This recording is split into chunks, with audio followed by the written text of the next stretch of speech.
والصلاة والبركات على رسوله الأمين محمد وآله وصحبه أجمعين. داوەکەی لە خوای باڵەدەست بە هەموو ناوەجوانەکانی خۆی سەرجەم تاعەت و عیبادەتەکانمانی لێ قبول فەرموو بێ. داوای لێکەین ئەوەی کردومانە و ئەوەی وتومانە لە باشەکان خوای گەورە لێمانت قبول کرد بێ،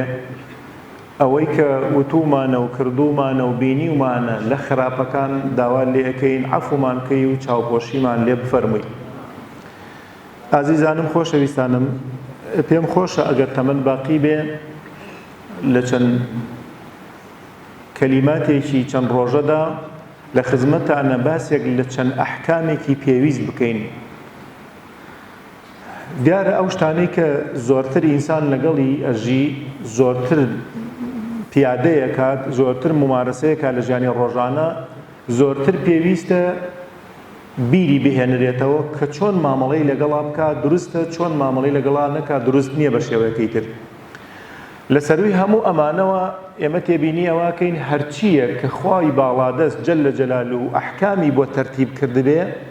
ئەحکامی بۆ دانابێ، یاسای بۆ دانابێ، نیشانەی ئەوەیە زۆر گرنگ و زۆر جێگەی ئیحتیمامە. یەکێ لەو شتانەی کە خوا وەکو چۆن ئەحکامی بۆ نوێژ داناوە، ئەبێ نوێژ بکرێ، چۆن بکرێ بەم تەرتیبە، ئەبێ ڕۆژوو بگیرێ، چۆن ڕۆژوو بگیرێ بەم شێوازە، ئەبێ زەکات بدرێ، چۆن زەکات بدرێ و لە چیدا بدرێ و کەی بدرێ باس کراوە لە فەرمودەی ڕەسوول وڵڵادا، و چۆن حەج بکرێ لە ئەحکامی ئیسلامیە هاتووە کە ئەمانە چەندە گرینگە تۆ بیزانی، تۆ بۆ باز بکرێ. ئەوەندەش گرینگە ئەو ئەحکامانەی تر کە قورئان باسی کردو. یەکێ لەو ئەحکامانەی کە ڕاستەوخۆ ئایەتی قورئانی باسی لێوە کردووە، باسی چۆنیەتی سەردانکردنی کەسوکار و جیران و خەڵکە نزیکەکانتە. یعنی تۆ تەسەوڕەکەی ئەوەندە گرنگ بێ، تەسەوڕەکەی سەردانیکردنی ماڵی دۆست و خۆشەویستان و برادەران ئەمەنە گرنگ بێ، وەکو چۆن خوا باسی ئەحکامی ڕۆژوو نوێژ و حەج و زەکاتی داناوە، کوشتن و کوشتنەوە و دزی و ئەمانەی داناوە، ئاواش باسی ئەحکامی داناوە ئێمە چۆن سەردانی ماڵان و چۆن سەردانی ئەو کەسانە بکەین کە دۆستان و خۆشەویستانی خۆمانە. ئەوە خاڵێکی گرینگە ئازیزانم، کەواتە ئەم باسی ئێمە باسیەکەین، باسی ئێمە نییە، باسی خوایە. لە لای ئێمەوە گرنگی نییە، لای خواوە گرنگی پێداوە کە ئەبێ. بۆیە ئەگەر هات و کەسێک نوێژی کرد، نوێژەکەی ئەحکامەکان و شەرتەکان و ئادابەکانی جێبەجێ نەکرد، بەو نوێژە ئەوترێن نوقسان، ئاواش کەسێک چوو بۆ سەردانی جانزیکی بێ یا دووری بێ، ئەگەر ئەو ئەحکامانەی جێبەجێ نەکرد، نیشانەی ئەوەیە لەو سەردانیە نوقسانی بۆ دروست بووە. باشە سەردانیکردن هەروەکو ئەحکامەکانی تر ئەحکامن، بەڵێ قوربان، هەروەکو ئەحکامەکانی تر هەر کەسێ سەردانی ماڵێکە کات، سەردانی کەسێکە کات، دوور بێ یان نزیک، مادام ڕەچاوی ئەحکامەکان کە خوای گەورە وەکو ئەحکام بۆ جێبەجێکردنەکەی پاداشتی ئەداتەوە. شتێکتر عەرز بکەم ئازیزانم، هەرچی یەک عادەت و خوی ئینسان بێ ئەتوانێ بە نیەتی باش بیکە بە عیبادەت. وەکو ئەڵێن عادەت بە نیەت دەبێ بە عیبادەت. تۆ ئەگەر عادەتت وا بێ هێواش لەسەر خۆ پێیەکانە هەڵگری و بە هێواشی بڕۆی بۆ هەر شوێنێک ئەتەبێ بۆ بازاڕ و بە ویقار و ئەوە بڕۆی، چونکە ڕەسوول الله وا ڕۆی و میش بۆیە وا ئەڕۆم. کاتێ نینۆکەکانت ئەکەی، کاتێ ڕیشت ڕێک ئەخەی، کاتێ جلوبەرگێکی جوان، کاتێ بۆنێکی خۆش لە خۆت ئەدەی، ڕاستە تۆ حەزەکەی ئەم بۆنە خۆشت هەبێ، خەڵک بۆنی خۆش لێ بکات، زۆر باشە، بەس وەرە بیگۆڕە نێتەکە بگۆڕە. بۆیە من ئەم بۆنە بەکارێنم چونکە پێغەمبەر پێی خۆش بووە. تۆ جلەکەت هەر لەبەر ئەکەی، لە پێشا دەستی ڕاستم بەکارهێنم چونکە پێغەمبەر وا پێی خۆش بووە. ئەگەر ئەم عادەتی جلەبەرکردنت کرد بەوەی کە مادام پێغەمبەر وای کردو منیش واکەم، ڕێک بۆت ئەبێ بە عیبادەت. چۆن تۆ نوێژ ئەەکەی خێرت دەسەکەوێ، لە جلەبەرکردنیش ئاوا خێرت دەسەکەوێت. تەنانەت لە پێکردنی پێڵاوەکانت کە لە پێی ئەەکەی، کاتێ ویست لە پێیکەی، بێتەوە زیهنت مادام ڕەسوول الله یحب التەیامن، لای ڕاستی دایم پێخۆش بۆ قاچی ڕاستم پێشەخەم، میش قاچی ڕاستم پێشەخەم. ڕێک لە پێڵاو لە پێکردنت لە قیامەتە لە تەرازۆکەتە ئەچێتە سەر خێرەکانت. خۆ تۆ بێ هەر پێڵاو لە پێکەی، خۆ تۆ بێ هەر گۆرەوی لە پێکەی، خۆ تۆ ئەبێ هەر جل لە بەرکەی، خۆ تۆ ئەبێ هەر ئاو بخۆیتەوە. ئەو دەقەی دەسە دەمە گڵاس ئاوەکە بیخۆمەوە، دەسە بەم بەدەستی ڕاستەم ئەی بهێنم چونکە ڕەسوول الله وای کردو، بۆیە منیش واکەم. ئاو خواردنەوە ئەچێتە زەخیرە و توێشوی چاکەکانی قیامەتەوە. جا باسەکە ئێمە دوور نەکەوینەوە. باسی چۆنیەتی سەردانکردن کە ئەمە ئازیزانم تەنها لە ناو ئێمەی موسڵمان و بە تایبەتی لەم کوردستانە ئازیزەی خۆمانە زۆر زۆرە کە زۆر بە لەزەتە، زۆر بە چەژە، ئەمە نە بە تامە کە وەکو خواردنە بە لەزەتەکان وایە سەردانیکردن و بینینی دەموچاوی کەس و کار و جیران و ئەوانەتە. تۆ بێنە پێشچاوی خۆت ئەڵێ خەڵکی وا هەیە کە چەند مانگ و فترە زیاتریش جیرانی بووە، نزیکی بووە، جیرانی دوکانی بووە، جیرانە ماڵی بووە، سەردانیەک لە بینیانە نەبووە. یانی وڵاتانی تر ئەڵێ ئەگەر لە ژوورەکەی خۆی، ژوورە تەنهایەکەی خۆیان بمرێ مەگەر بۆگەن کە دوایی خەبەر بدرێ بە شارەوانی بێن بیبن. دەی باشە مە کوا لای ئێمە وایە؟ ئەوەتە ئێمە هەمومان کە بەیەکەوە دێن بۆ مزگەوت، هەمومان یەکترێ ناسین، ئەگەر دوو ڕۆژ کەسێکمان دیار نەبێ ئەرێ کاک فڵان کەس حاجی فڵان کەس مان فڵان کەس نابینم دووسێ ڕۆژە، ئەوە بێ لەکوێ بێ؟ وەڵای منیش نازانم. ئەتۆ با بچین سەریشی لێ بێم زانی بۆ دیار نییە. ئەمە لە شوێنی تروانی ئازیزانم، ئەمە بەرەکەتی پەیامی ڕەسوول الله وای کردووە. من ێستا خەمم نییە گە دوو ڕۆژیش دیار نەبم، بەس بە شەرتێک دێن پرسیار مەکەن کە من بەشدار بوو بێتم لەگەڵیانە. من ئەگەر هەر کەسێک بم وەکو لە عەرەبی ئەڵێ ڕیسپەر بم، یعنی شاز بم، تێکەڵی خەڵک نەبم، نەچم بۆ ماڵە جیران، نێم بۆ جومعە و جەماعەت لەگەڵ خەڵکەکانە بۆ تەعزیە و نەخۆش و سەردانی و ئەمانە نەچم، تێکەڵ نەبم، دیاریش نەبم کەس پێم نازانێ، چونکە من خۆم تێکەڵ نەبوومە. بەس تۆ وەرە خۆ تێکەڵی خەڵک بە، کاتێ لەسەر قەبرانە ئەدبینن، کاتێ لە خۆشیە ئەدبینن، کاتێ لە مزگەوت ئەدبینن، کاتێ لە قەرەباڵغی و ناشتنی جەنازە ئەدبینن، کاتێکیش کە تۆیان نەبینی پرسیارت ئەکەن. بەڵام خەڵکی تر وان نییە. باوەڕ بکە من 3 مانگ لە یەک ژوورێکا بووم لەو دیۆ بە تاقی تەنها خۆم، دەرگەکەم داخستووە، ئەگەر 4 ڕۆژ لەو ژوورە نهاتماتە دەرەوە کەس نەیگوت لەکوێ بوویتە. کەس پێت نازانێت چونکە تۆ هەر خۆتی تێکڵاوی و سەردانی و عیلاقات بەڕاستی تەنها لە ناو کوردستانە زۆر زۆر لە ناو وڵات ئەو شوێنانی کە دینتیا پەرەی هەیە و دینتیا بەهێزە. جا ئازیزانم بۆیە عەرزم کردن ئێمە قازانجەکەمان لە چیایە؟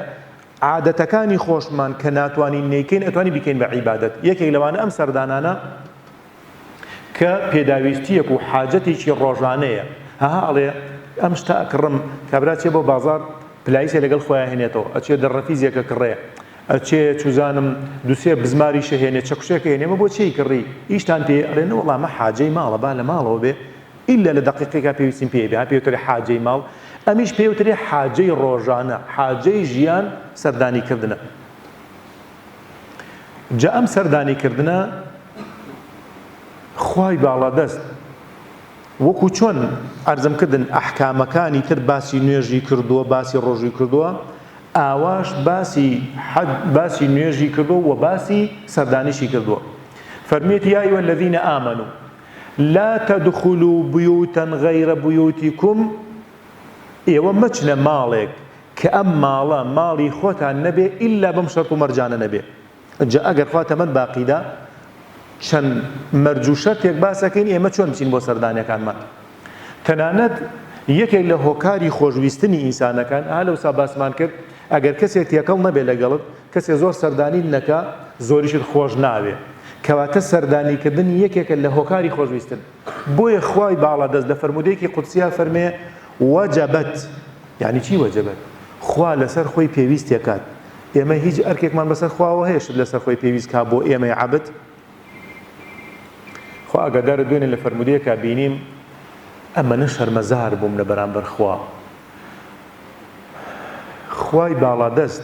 بەم هەموو گەورە و عەزەمەتی خۆیەوە لە هەندێک کاتە شەرم لە تۆی عەبدەیەکی زەعیفەکات، بەس تۆ بێنە پێش چاوی خۆت. قەینا من شەرم لە تۆکەم، تۆش ئینسانی منیش ئینسانم، بەس ئایا خوا بۆ چۆن شەرم بکە لەم عەبدەکە زەعیفە و خوا خۆی دروستی کردو و ڕزق و ڕۆزی و ژیانی پێبەخشیوە کەچی لە هەندێک کاتە خالیقی ئەم کەونە شەرم لە عەبدێکی بچکۆلە بکات.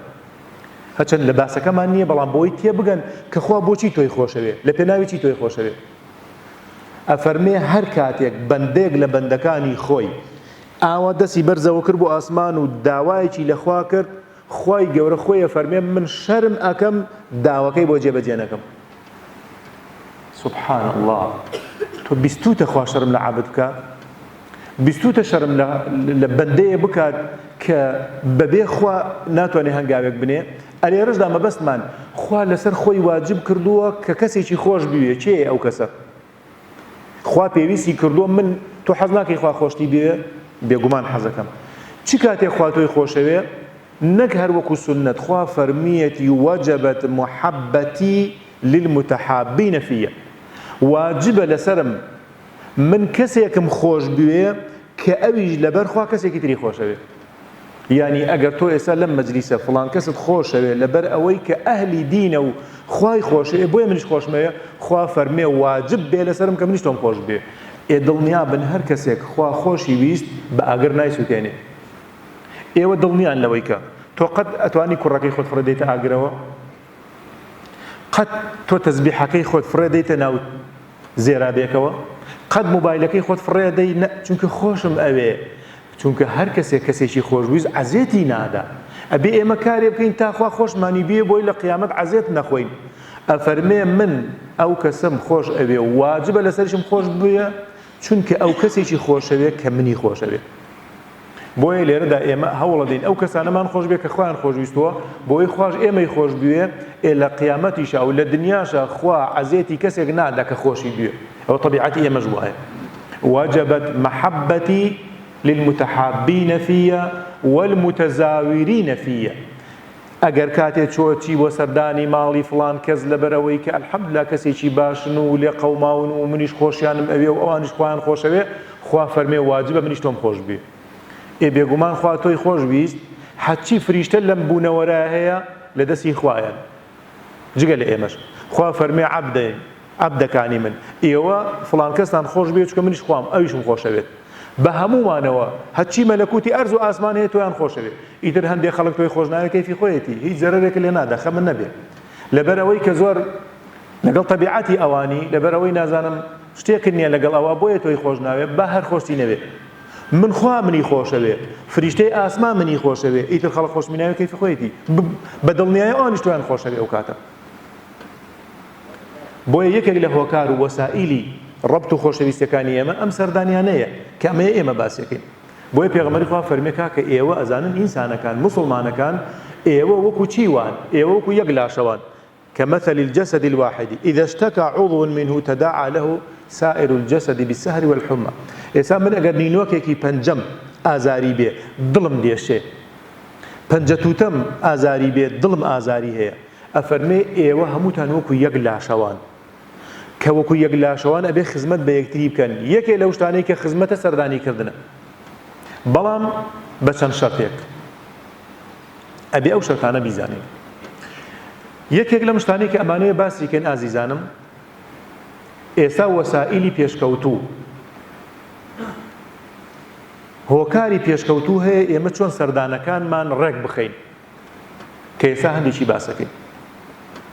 کە قورآنە فەرمێ یا ئەیوهە الذینە ئامەنوا یعنی چی ئەی بڕواداران ڕوو ئەکاتە ئەو کەسەی کە سەر بۆ خوا داخە یعنی من و تۆ ئێستا خوا بانگێک لە من و تۆ کات ئێستا ئێمە ژوا جۆمان ڕاگرتۆ بزانین خوا داوای چیمان لێکە یا ئەیوهە الذینە ئامەنوا ئەی باوەڕداران لا تدخلوا بيوتا غير بيوتكم ئێوە مەچنە ماڵێکەوە کە ئەم ماڵە هی خۆتان نەبێ ئیتر ئەگەر هی کوڕەکەشتە و هی براکەشتە چونکە ماڵی براکەت هی تۆ نییە ئێستا هەندێشت ئەگەر ئەم جارش فریان نەکەوین لە وتاری داهاتووماندا باسێکەین جاری وای ئێمە زۆر سەقەت لە شتەکان تێگەیشتوینە با بەمە ماڵی برای خۆمە ئەمە ماڵی کوڕەکەمە ئەمە ماڵی کچەکەمە ئەمە ماڵی زاوەکەمە ئازیزم ڕاستەکەی لەولایەوە بەڵام تۆ ناتوانی بڵێ کاکە مە نوێژی نیوەڕۆی خۆمە لە باتی 4 کات با 6 کات کەم ئەتوانی خۆ نوێژی خۆمە نیوەڕۆ من خۆم نوێژەکەم بۆ خۆم ناتوانی بیکەیتە 3 ڕکات بڵێ لەبەرەوەی تۆزێ پەلەمە بە هەمان شێوە ئەم سەردانیەش نابێت دەستکاری بکرێ چۆن خوا فەرموویەتی ئەبێ وا بیکەیت لا تدخلوا بيوتا غير بيوتكم یەکێک لەوانە حتى تستأنسوا شەرتی یەکەممان ئادابی یەکەممان تاوکو ئەوەیە تستأنسوا ئەزان یعنی چی لە هەندێک لە تەفسیرەکانە بینومانە تستأنسوا یعنی تستأذنوا یعنی تا مۆڵەتیان لێ وەربنەگری بەڵام جگە لە مۆڵەت وەرگرتنەکە شتێکی تریش هەیە جگە لەوەی کە من ئەچم بۆ ماڵی فڵان کەس تا مۆڵەتی لێ وەرنەگرم نەچم ئەگەر تەنها مەبەستی مۆڵەت بووایە لە باتی تەستەئەنیسو ئەی فەرموو حەتا تەستەئذینو چونکە ئیذن مۆڵەتە ئونس مۆڵەت نییە مەچن بۆ ماڵی کەسێک تا ئەو ماڵەی تۆ بۆی ئەچی کات و وەختێکی گونجاوی وایە بە چوونەکەی تۆ دڵخۆشە بن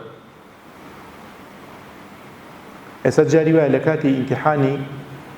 پۆلی 6 و 3 و کاتی سەرەتای ساڵ و نیوەی ساڵ و ئەوانەدا پێچەوانەی قورئانە سەردانیکردنی هەندێ ماڵ کە ئەزانی پۆلی 6یان هەیە کە ئەزانی تەنها ژوورێکیان هەیە کە ئەزانی تەنها پانکەیەکیان هەیە کە ئەزانی تەنها زۆپەیەکیان هەیە ئەگەر زۆپە و پانکەکە بۆ تۆ بێنن ئەوە لای مناڵە کوڕەکان کچەکەیان ساردە یا گەرمە ئیتر داما و ئەم کوڕەیە ئەم کچە ئەبێ خۆی هەڵبقرچێنێ لە سەرما یا عەرەق بڕێژێت لە گەرما تاکو جەنابەت ئەو ماڵە بەجێهێڵی تۆش کێشە و مشکیلت نییە ڕۆژە تایوەرێ لی خەوتویتە یا هیچ شتێکت نییە بۆ کات کوشتن 2 ساعتەچی دانیشی ئەو قوربەسەرە 2 ساعت یا لە سەرما یا لە گەرما ئایا ئەمە تەستەئنیسووە توخوا ئەم خاوەن ماڵە ئەمەی پێخۆشە یا تا شەو درەنگانێکی زۆر دانیشی و 100 باوێشک لەسەر یەک لێدا خاوەنی ئەنجە جاری وایە ئەم قوربەسەرەی کە تۆچی لەوانێ من مۆزەف بم مشکلەم نییە تا نیوەڕۆ لە دائیرە بوومە تاقی ئێوارە لێ خەوم هەتا دوای عەسرێکی درەنگ شەویش ئەچم بۆ ماڵی ئێوە تۆش کرێکارێکی داما و هەتا ئێوارێ بلۆک و بەرد و قوربەسەریت کردووە خواخواتە تۆزێ زوو بخەوی ئێ منیش خەوم نایە دێم تا درەنگ ئەم شانە دەمە سەر ئەم سەرنیایە و بە دیوەکەی ترا و بەم دیوایە و ئیتر ئەم پیاوەش 100 باوێشک لێدا و چاوی سوور بۆ فەقیرە ئەمە ئەزانن بێدینیە ئەزانن ئەمە گوناهبارەبی بۆیە سەردانیکردنە خۆسەر لە ماڵەکەدا بەس بەپێی شەرتەکانی ئیسلام نەبوو لە باتی ئەوەی خێرە دەستکەی گوناهت توش بوو بۆیە ئەینی وتمان چۆن نوێژەکە بێ دەست نوێژت هەبێ ئەبێ ڕوود لە قیبلە بێ ئاواش کە چووی بۆ سەردانی ماڵان ئەبێ کاتی بێ تەستەئنیسو یعنی ئەم ماڵە بەچوونی تۆ بۆیە مرتاح بن کاتێ تۆچی بۆ ماڵیان چۆن مرتاحن لە کاتی خۆیان بێ ئەمان کێشەیەکیانە بەجاری وێ نەخۆشێک هەیە ئەم نەخۆشە داماوە لەوانەیە هەندێک جار دوو لە ڕووی ئەوە بای لێ بێتەوە لەوانەیە هەندێک جار ئەم نەخۆشە زوو میزەکە ئەم نەخۆشە هات و هاوارەکات ئەم نەخۆشە ئەبێ ئەم دیو بکرێ ئەم نەخۆشە چوزانم کۆمەڵێ شتی هەیە لەبەر خاتری تۆ ئەم نەخۆشە خۆی بەجێ ڕۆبردۆ لە بنبەتانێکەیە نا کاتی نییە یا ئەچم کەم دانیشم یا ئەو کاتە ناچم کاتێکی تر ئەچم لەبەرەوە ئازیزانم قورئان شەرتی بۆ داناوین لا تدخلوا بيوتا غير بيوتكم حتى تستأنسوا تا کاتی نەبێت لە ڕووی کاتەوە لە ڕووی وەختەوە لە ڕووی شوێنەوە ئەبێ بیزانی ماڵی ئێمە تەنها 2 ژوورمان هەیە کوڕ و کچم هەیە ئایا کوڕ و کچەکانەوە لە کاتەکانی ترە باسێکین هەمویان بێن لەگەڵ جەناب تا دابنیشن یا بچنە ژوورێکی تر هەمویان بێکەوە کۆ بنەوە تا من هەڵەسم نا ئەبێ بیزانی چۆنیەتی سەردانکردنی ماڵان ئەگەر وریان نەبی لە باتیەوەی ئەجرە دەستکەوێ گوناهبارە بی